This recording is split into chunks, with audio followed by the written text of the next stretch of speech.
visibility. Okay, while your area is still hot, you want to take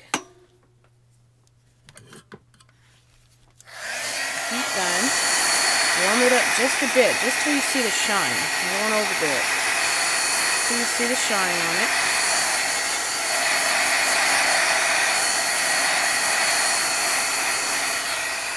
And then you want to take a clear acrylic stamp, like that, and you want to begin stamping into the wax while it's warm.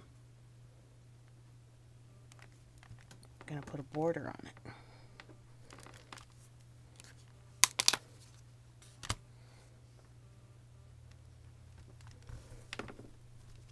You need to apply a lot of pressure. Sometimes the wax is not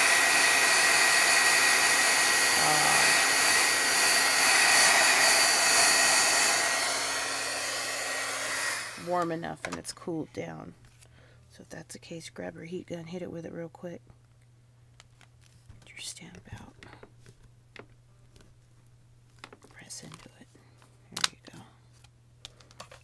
Don't worry if those edges bulge out, because remember, it's just wax. You can push it back in, no problem.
Okay, as you can see,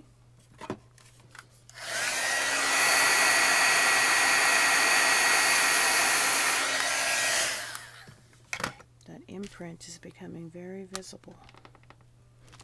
But wait, we're not done yet. We're going to do something even more special to it. Go back to any areas you feel it didn't get the good enough imprint. Push into it. Takes a little bit of arm strength. Okay. Now if you notice in some areas we got a little bit of the wax off, that is okay. Push it in. Okay. And our final step, you want to take some perfect pearls. I'm sure you all know what these are.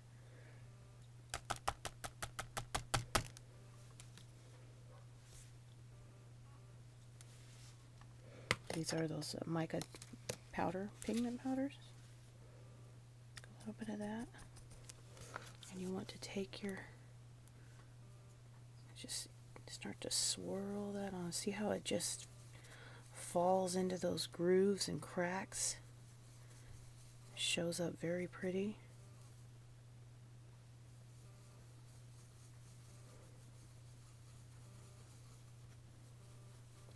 This stuff has mica powder in it, which means it's a natural mineral. And as you buff, the more you swirl and buff, the shinier and more metallic it begins to appear.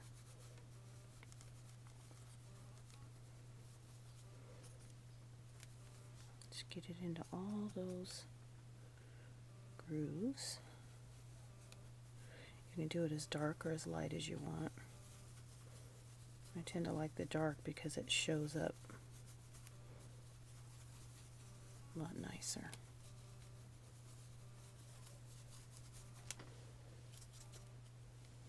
Trying to hurry up, my camera's about to run out of time. Get it on all those corners.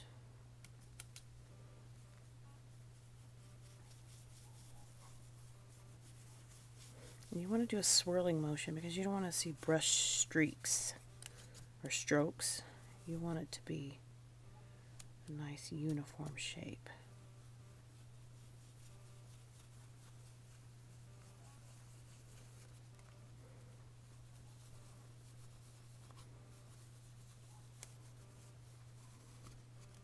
Okay. Now that you got it on there, remember that white backing that you took off? That's the perfect tool to buff with. Swirl and buff, swirl and buff. So take off some of the layers, and then it'll settle it into the grooves of others.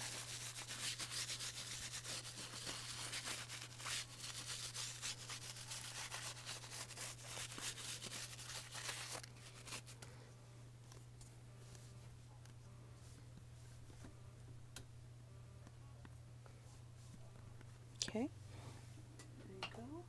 One final thing I like to do, if I can find a small one, is I like to take a layer of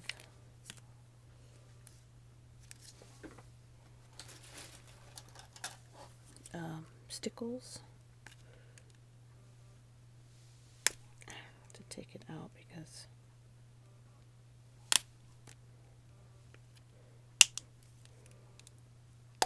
there it goes. Because I've used so much of it, there's hardly any left. Just take a paintbrush. I can find one that's. And then you just dab some stickles on there.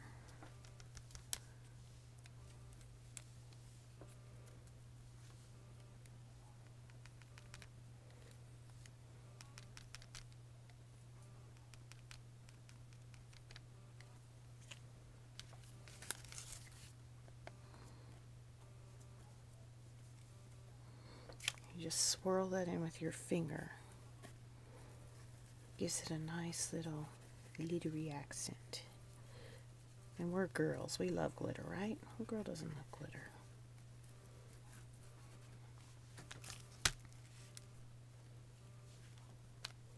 And one final thing when you're all done. If you don't plan to handle this, that's fine. You can just hang it up on your wall. But if you plan to have this maybe in a plate holder or something that where people are going to pick it up, that's my bird clock in the background. I love birds. If you're going to handle it where people might pick it up, you can spray it with some of this fixative spray. And that'll keep the glitter and the mica powders from coming off in people's hands. Okay, we're almost out of time, so let me hurry up. Do this, you swirl it on there. Really pretty.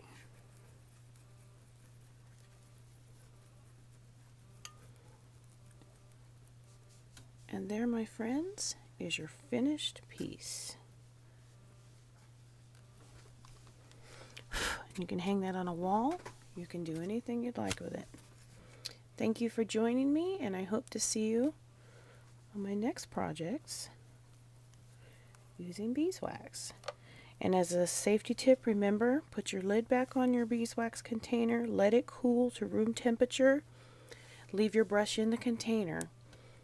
Because a beeswax brush, once a beeswax brush, it's always a beeswax brush. And when you reheat your wax, it'll melt over the brush and it'll be fine. And so you only need one brush. You don't need a new one each time.